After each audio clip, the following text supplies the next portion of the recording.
Cycle గుర్తుకు ఓటేద్దాం, అయ్యన్నను గెలిపిద్దాం.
ఇంకొక 10 రోజులు మాత్రమే మన యుద్ధం స్టార్ట్ అవుతుంది. యుద్ధంలో 100% మనం గెలుస్తాం. మీరు అక్కడ గుండెలోకి తీసుకెళ్ళి డ్యాన్సులతోటి ఎంత చప్పట్లతోటి నన్ను స్వాగతం పలికారు. చాలా ఆనందంగా ఉంది. ఈ అందరికీ ఆడవాళ్ళందరికీ, మగవాళ్ళకి, ఆడవాళ్ళకి, కార్యకర్తలందరికీ కూడా నా నమస్కారాలు తెలియజేస్తాను. అలాగే ప్రెస్ వారికి కూడా నా నమస్కారాలు. సోదరులారా, పెద్దలందరూ కూడా మాట్లాడారు, అన్ని విషయాలు చెప్పారు. నేనేమి కొత్త కాదు, చాలాసార్లు వచ్చాం, చాలాసార్లు ఇక్కడ మీటింగ్ చెప్పుకున్నాం. అయితే గతంలో నాకు కొన్ని కార్యక్రమాలు చెప్పారు మీరు, మన పెద్దలందరూ కలిసి. నేను మర్చిపోకుండా ఏదంటే ఇది మారుమూల గ్రామం. అసలు నేను మొట్టమొదటిసారి ఎమ్మెల్యే దగ్గరికి సమ్మచంత నుంచి ఇక్కడికి రోడ్డు కూడా లేదు. నేను మోటార్ సైకిల్ మీద వచ్చాను. ఒకసారి నేను వచ్చిన తర్వాత మా పెద్దలందరితో కూర్చుంటే అన్నీ చెప్పారు. దాన్ని ఎక్కడా కూడా ఉల్లంఘించకుండా ఆ పెద్దలు మరి గంగరాజు గారు కానీ, చిన్ని కానీ, రాజుబాబు గారు కానీ, అభి కానీ, చిన్నబాబు గారు కానీ, శివరామకృష్ణ గారు కానీ, కృష్ణబాబు గారు కానీ, మరి భీమరెడ్డి గారు కానీ, కొండబాబు గారు కానీ, మరి కొండబాబు గారితో గారు ఉన్నారు, ఇత్తమూల గారు, కొండబాబు గారు, వీళ్ళందరూ కలిసి ఎప్పుడు కలిసినా మా ప్రాంతానికి ఏదో చెయ్యండి అని చెప్పి నాకు ఎప్పుడు చెప్తూ ఉంటారు. అయితే నేను అధికారులు ఉన్నప్పుడు మీ అందరికీ తెలుసు, మరి కుర్రవాళ్ళు తెలియకపోవచ్చు కానీ మీ పెద్దలందరికీ తెలుసు. నేను ఇక్కడ అభివృద్ధి కోసం నేను మంత్రిగా ఉన్నప్పుడు 10,42,00,000 రూపాయలు ఇచ్చాను నేను. ఈ ఒక్క పంచాయతీకి. ఇదే పెద్ద పంచాయతీ, 16 గ్రామాలు ఉన్న పంచాయతీ. అన్ని గ్రామాలు ఒక దగ్గర లేవు. కొండ మీద కొన్ని ఉన్నాయి, కోసం కొన్ని ఉన్నాయి. అంటే దీనికి ప్రత్యేక శ్రద్ధ పెట్టి నేను ఎక్కడా ఇవ్వలేదు. 10,42,00,000 రూపాయలు పంచాయతీకి ఇచ్చా. అలాగే సీసీ రోడ్లు, సిమెంట్ రోడ్లు చంద్రబాబు నాయుడు గారు ఇచ్చిన డబ్బుతో సుమారు 5,32,00,000 రూపాయలతోటి మీ గ్రామాలకి నేను సిమెంట్ రోడ్డు వేయడం కూడా జరిగింది. సోదరులారమ్మ, మీరంతా చెప్పాలి. మరి 5 సంవత్సరాల్లో ఈ ఎమ్మెల్యే గారు వచ్చి ఒక్క సిమెంట్ రోడ్డు వేసారా? మరి 5 సంవత్సరాలు ఏం పీకుతున్నాడండి?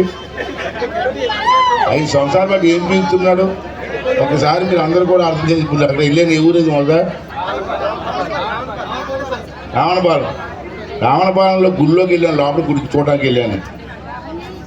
ఆ రోజు వాళ్ళే చెప్తాను, నేనే అడగలే. ఆడవాళ్ళు చెప్తారు రావణపాలెంలో, బాబు ఈ రోడ్లన్నీ మీరే వేశారు, ఈ దిక్కుమాలుడు వచ్చిన తర్వాత ఒక రోడ్డు కూడా వేయలేదని చెప్పి వాళ్ళే చెప్తున్నారు. మరి ఏం చేస్తున్నారు 5 సంవత్సరాలు?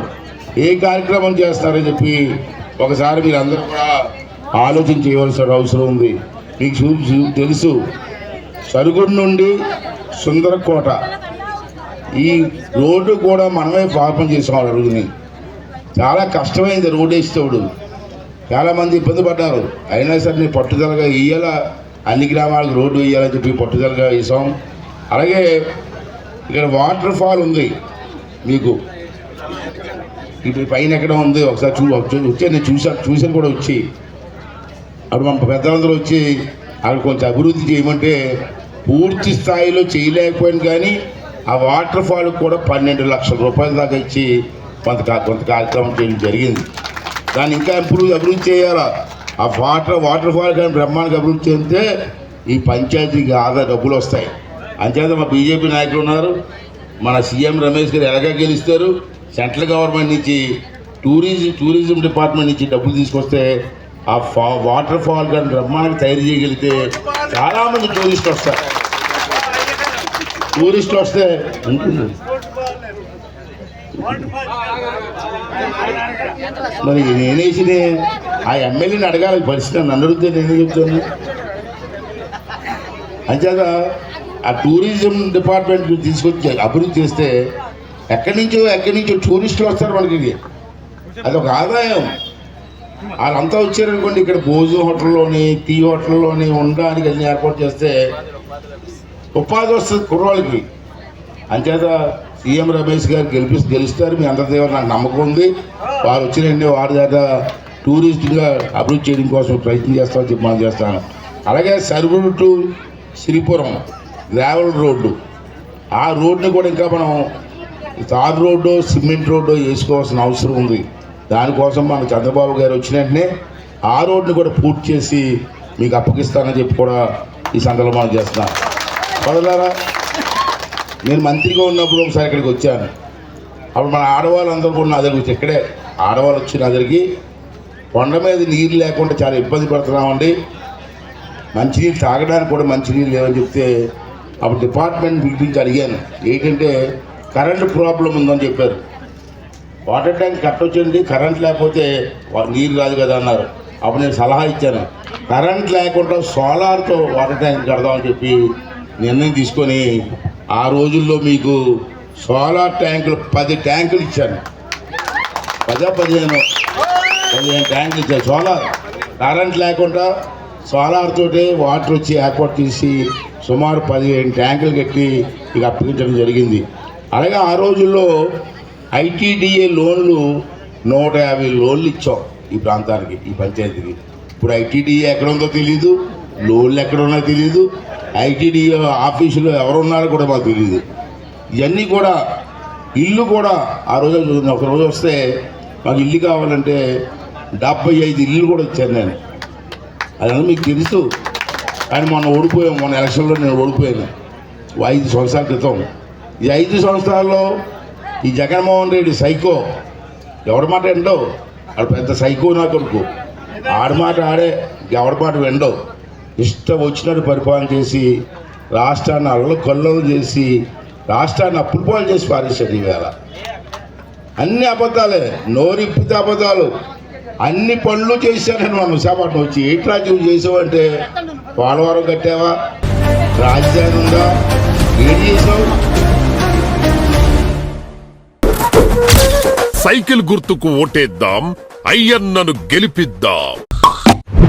నిరంతర వార్తా సమాచారం కోసం మా వి న్యూస్ ఛానల్ సబ్స్క్రైబ్ చేయండి. నోటిఫికేషన్ కొరకు బెల్ ఐకాన్ని యాక్టివేట్ చేయండి.